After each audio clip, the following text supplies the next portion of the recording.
In the case of contagious diseases, such as COVID-19, geographically close areas tend to have similar disease incidence rates, which differ from those in areas that are more distant from each other.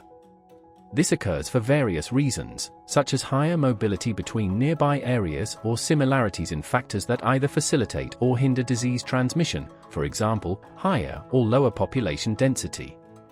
This phenomenon, known as spatial autocorrelation, can be measured.